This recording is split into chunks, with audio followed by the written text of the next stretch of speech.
这才早上8点半，天刚蒙蒙亮就不让人睡觉，轰隆隆的。起他吧！哎呀，这工地的水真不行呀，跟京都的水差远了，塞牙。以后你们的早点你们给我弄好的呀！这才几点？才刚10点就没什么早点了啊！听见没？今儿吃的不舒服，我跟你说啊。沏上一壶吧，这上午忙呢啊，没够呛呀。哦，怎么拿了一跤？几点？哎呦嘿，哎呀，该给小妞打电话了。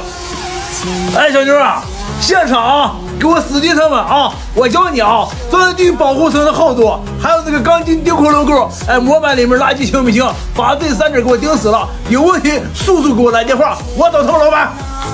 你像物质没下班没回来，咋的就不开饭了？你先给我打上，我忙着呢，快点，把那梅菜扣肉都给我加。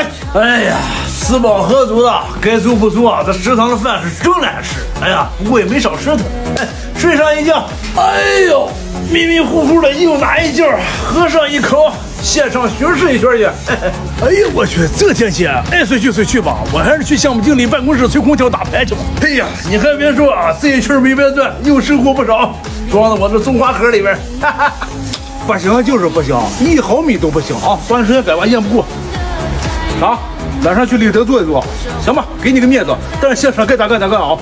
该说不说，这菜做的真不赖，但是啊，这做的时间长了，脚有点不舒服。我看就吃到这儿，回吧。我就说了个脚控，你们就非得来这儿，真是拿你们没办法。那就还上回那个套餐吧。